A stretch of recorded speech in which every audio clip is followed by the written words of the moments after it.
Bonjour à tous. Donc déjà content de vous revoir parce que ça fait longtemps que j'ai pas publié une vidéo. Il y a eu les vacances, on a dû commander des pièces qui ont été vachement longues à arriver. Je ne dis pas pourquoi on est là sur cette vidéo, vous l'avez vu dans le titre. Donc maintenant le truc c'est que j'ai attaqué la voiture hier, comme vous avez pu le voir. J'ai filmé un petit peu, je vous mets ça en time lapse là maintenant tout de suite et on se reprend juste après.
La vidéo donc on avance un petit peu plus, la face avant elle est retirée, il me reste à enlever les cardans, la descente d'échappement, le moteur il peut sortir, donc on va continuer ça. De toute façon c'est la première étape, il faut démonter l'ancien bloc pour pouvoir monter le nouveau avant même qu'on assemble le pot pour faire déjà un premier montage à blanc, parce que le but c'est de déjà bien placer le collecteur avec le turbo, la wastegate externe pour voir que tout passe bien, voir le placement qu'on va faire, machin. Et surtout si on a des petites modifs à faire, et surtout le plus important de sortir le bloc pour mettre beaucoup de propre, comme ça au moins on part pas travailler les mains dans la merde et on veut quelque chose de quali, donc on va essayer de faire les choses le plus humainement possible. Donc là je vais mettre la vidéo en time lapse et on se reprend juste après le démontage du bloc.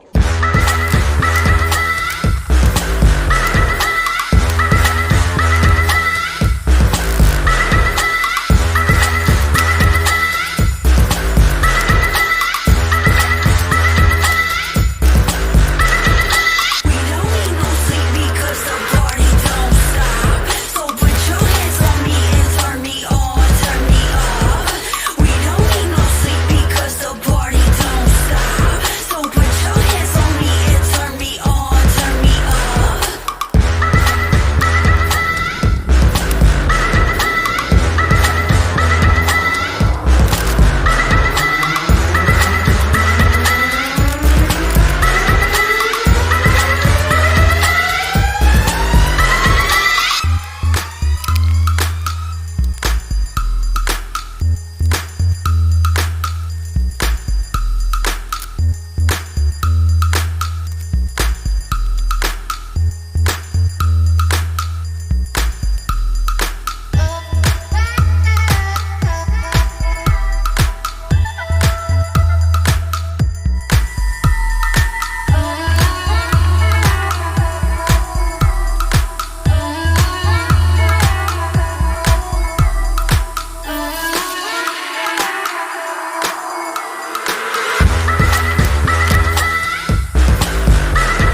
maintenant, ce qu'on va faire, je vais attacher tout ce qui est tuyaux de direction assistée et tout, tout ce qui pourrait me gêner, comme ça au moins je pourrais refermer le capot, je pourrais éviter de tout toucher.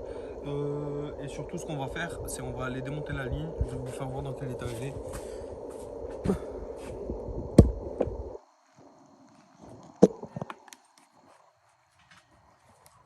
Elle est un petit peu dans un sale état. Et en fait la descente là, de toute façon tout ça, ça change. On doit passer en V-bande, diamètre 76. Ça fera largement pas le boulot et puis de toute façon il y a rien qui tombe en face, c'est pas la même planche. Vous verrez un petit peu, on va installer le nouveau turbo.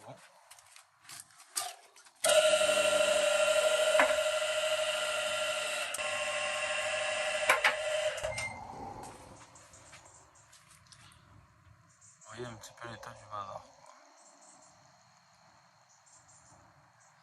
Donc je vais même pas me casser la tête. De toute façon tout ça, ça dégage. Un coup de scie sabre. C'est pas Jojo, on sait pas encore ce qu'on va faire, on verra bien. Mais en soi il essaie de la caisse. Hein. Mon lettre arrière qui commence à rouiller, mais bon, elle a 260 000. Donc ça, par la suite, ça va être prévu, tout démonter, époxy, de toute façon tous les cylindres blocs, on va les changer là aussi. Donc là, je reprends tout de suite, on démonte la ligne.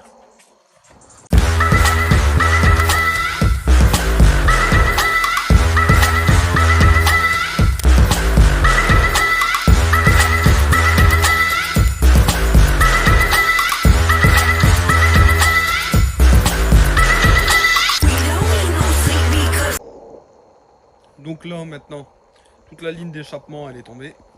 On est tranquille là-dessus. Là, ici. Boum, on verra un petit peu mieux comme ça. On en a fini pour, on va dire, plus ou moins du démontage du moteur. Là, pour dire on est tranquille. J'ai attaché vite fait les durites de DA et tout.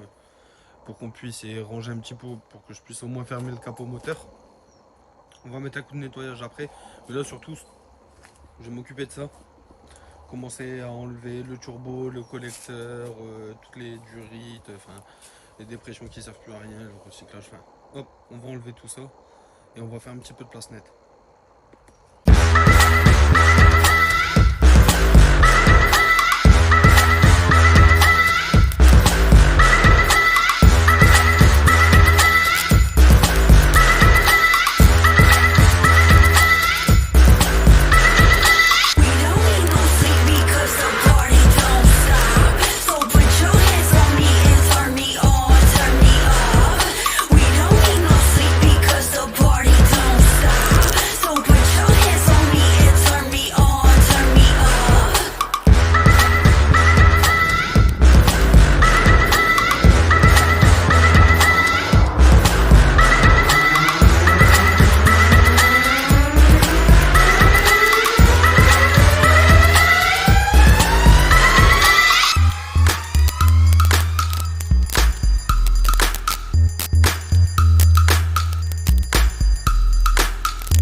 Avec la pluie. Donc j'ai fait une petite coupure là, il a commencé à pleuvoir tant que je mette la tonnelle. Donc là maintenant je vais vous faire voir un petit peu où on en est. Le faisceau a été enlevé complètement. Toute la partie turbo aussi. On va dire que ça il y a un petit peu plus de... On va mettre ça comme ça, on verra mieux. Voilà. La partie faisceau elle a été enlevée. J'ai essayé juste les durites d'au-dessus, tout ce qui était refroidissement. Et le seul truc que j'ai essayé, c'est la tresse de masse qu'il faudrait que j'enlève, mais j'en enlèverai plus tard. Et tout ce qui va à la batterie. Donc là maintenant, je vais aller me laver les mains. On va aller chercher les pièces toutes neuves. Je vais assembler le turbo et le collecteur sur le moteur. Pour déjà voir où ça tombe. Et comme ça au moins on saura un petit peu plus où on en est. Donc voilà, on se retrouve. Donc maintenant on a le bloc, le collecteur. Alors collecteur, c'est un collecteur en fonte, c'est pas turbo. Les conduits sont vraiment vachement gros, il est bien étudié. Normalement on ne devrait pas avoir de soucis au niveau de l'emplacement. Tout est prévu pour. Là on a un turbo Arashi. Donc alors on a un 3076R Gen 2. Là il est monté avec un corps chaud en V-band vers V-band. Et on va le remplacer qui est T3 vers V-band. Pourquoi? Parce que tout simplement le collecteur il est prévu pour un T3. Au niveau de l'emplacement ça se passe bien. Et tout simplement parce qu'en fait ça n'existe pas un collecteur en fonte qui part vers du V-band. Ou en tout cas pas à ma connaissance. Donc là on part sur une bride T3.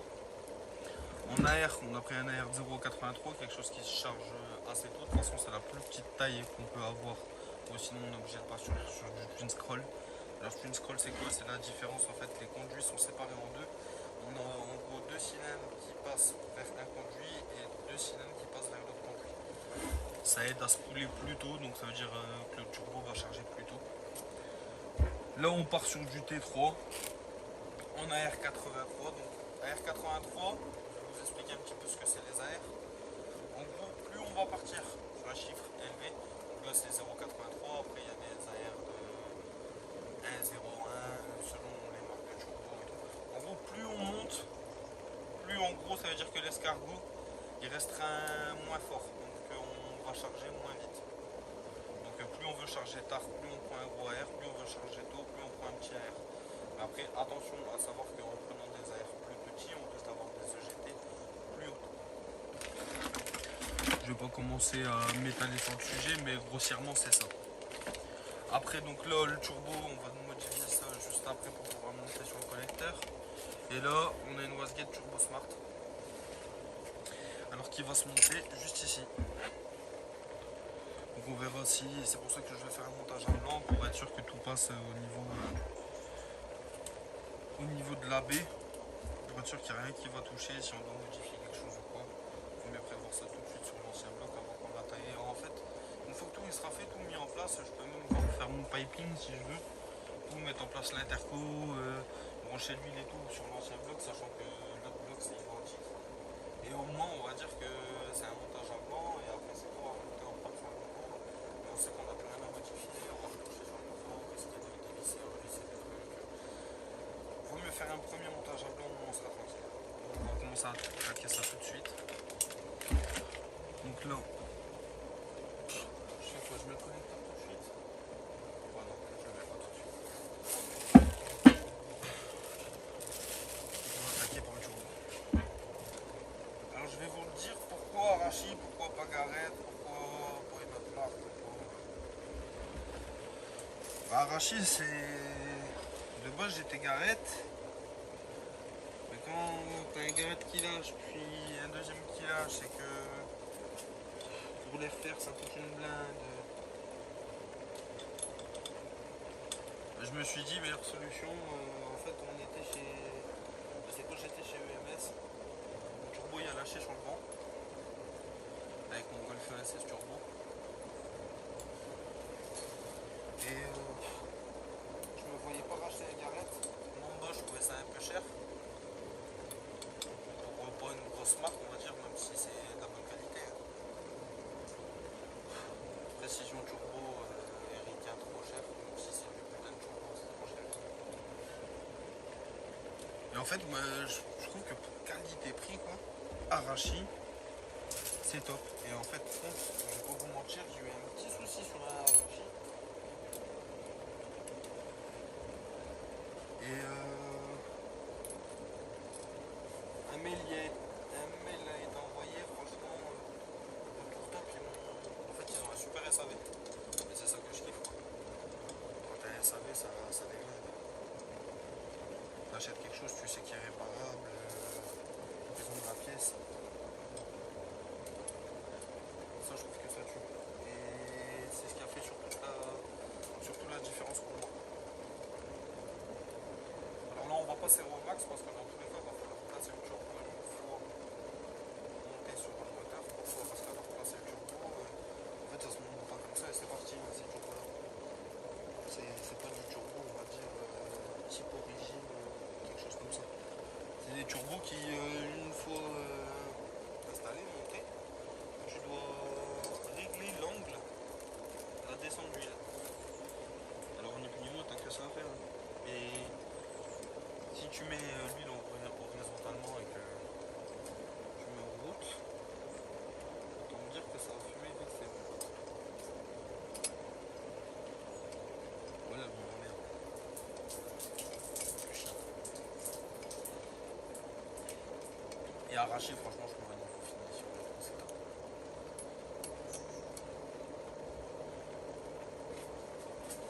Alors le doyen, ce qu'il m'a dit, en plus, que l'anodisation, et je vais vous faire voir après, l'anodisation, ça fasse joli, en plus ça a un côté esthétique. En plus de ça, c'est pas que pour l'esthétisme, c'est parce que anodiser une pièce en alu, tu viens durcir en surface. Donc en gros, elle est plus solide.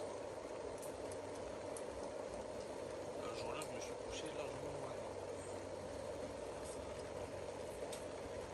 Parce qu'il faut pas croire, hein, tu te lèves pas le matin en sachant tout. Et c'est certainement pas moi qui sais tout sur la prépa automobile. Et moi, heureusement, j'ai une personne super qui m'accompagne et qui me conseille. Parce que sinon, tu peux pas tout savoir. Tu peux te spécialiser dans certaines choses, mais tu peux pas tout savoir, c'est impossible. Alors avec le temps, t'apprends, mais c'est impossible de tout savoir. Bon, ça y est, le corps chaud il est monté. Il tourne un petit peu. Juste mis contre la main. Les vis. Hop, on va repasser ici. Hop, tu restes là pour l'instant. La wasguette Turbo Smart. On va voir si elle se pose bien. Ça aussi, c'est une belle pièce. Alors un diamètre 38, ça suffit largement pour le montage qu'on fait.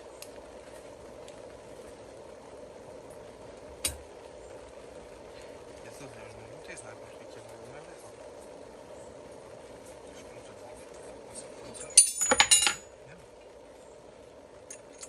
alors par contre, c'est super, mais il faut une photo de vis. Il faut savoir que j'ai de la visserie, moi. Je vais aller chercher ça. Alors c'est de la visserie provisoire pour le montage à blanc. Parce qu'après, bien sûr, je vais aller chercher tout ce qui est bourgeon en 19 et tout ce qui est écrou en cuivre. Tout ce qui est parti, on va dire, vraiment échappant de la voiture, je monte tout en écrou cuivre pour être tranquille. Bingo du premier coup. En plus, là, je vais utiliser des longues. Pourquoi? Pour pas me casser la tête, en fait. Ah, putain. Parce que justement, en fait, qu'est-ce qui fait l'étanchéité de la wasguette? Ben justement, c'est ça. Ça, c'est comme un siège de soupape, en fait. Et ça, c'est comme une soupape. Donc là, quand on regarde bien, quand je le mets dedans, je sais pas si on va le voir. En gros, c'est pas à fleur, c'est ressorti. Et si j'appuie fortement dessus, ça s'enfonce vers l'intérieur. Et c'est ça qui vient faire l'étanchéité, en fait. Donc après, il y a un joint à mettre. Le joint, je vais pas le mettre tout de suite. Pourquoi? Pour la simple et unique raison que j'ai pas envie de le niquer pour le montage à blanc et pour le montage définitif, et je vais pas le garder. De toute façon, normalement, c'est surfacé, il n'y a pas de souci, ça va bien se mettre à plat. Pas de problème. Bonjour mon coffee chef, je pense qu'on a un petit problème là. J'avoue pas penser à commander un collecteur comme ça moi. Premier montage en mode TDI. Alors comme ça, va falloir couper ou mettre un coude et sortir par là. Et déjà niveau place, faut être juste.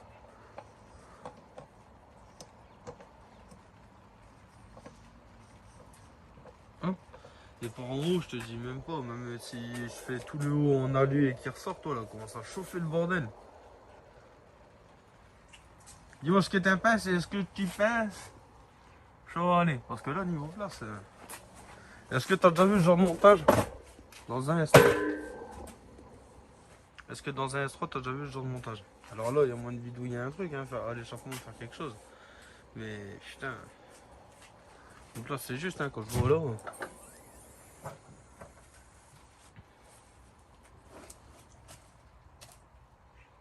T'as pas beaucoup de place derrière quand même. Hein. Pas énormément.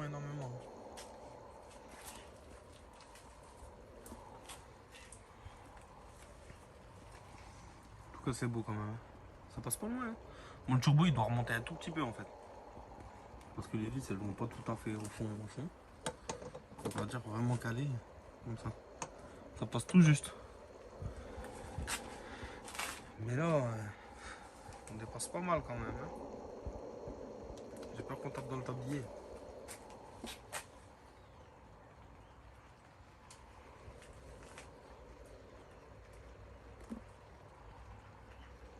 Là, on va commencer à avoir de la cale. Hein.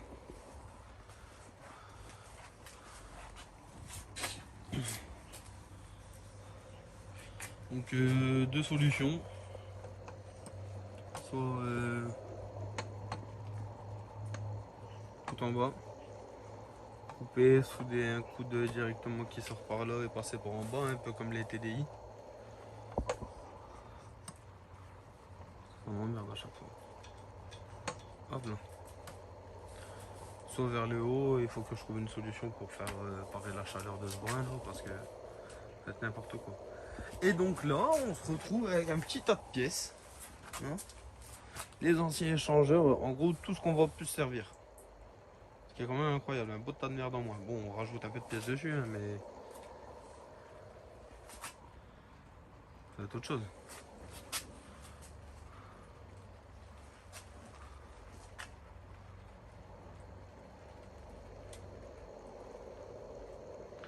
Donc il n'y aura plus qu'à tout aligner, raccorder l'eau, l'huile, retour d'eau, retour d'huile. Vérifier que ça passe avec le tablier. Ce dont j'ai peur. Parce que lui, je sais pas. Ou alors va falloir faire une autre solution. On trouve pas bien hein, une solution de toute façon.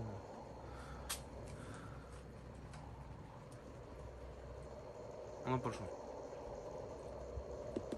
Donc en tout cas, on va arrêter cette vidéo là pour l'instant. On a déjà un petit peu avancé, ça fait quand même plaisir. En tout cas, je voulais dire un grand merci. À l'heure d'aujourd'hui, je pense quand je filme, on est à plus de 300 abonnés sur la chaîne. Alors qu'il y a 2 vidéos et il n'y a pas eu vraiment de contenu. Là, je suis vraiment content qu'on peut faire un peu de concret, quoi, du démontage et du montage. Ça fait vraiment plaisir. Alors si vous avez des questions ou quoi, des commentaires, n'hésitez pas, ça fait toujours plaisir à voir. Et puis on se dit à très bientôt. Parce que là on va enchaîner, réellement on enchaîne quand même les jours dessus. Donc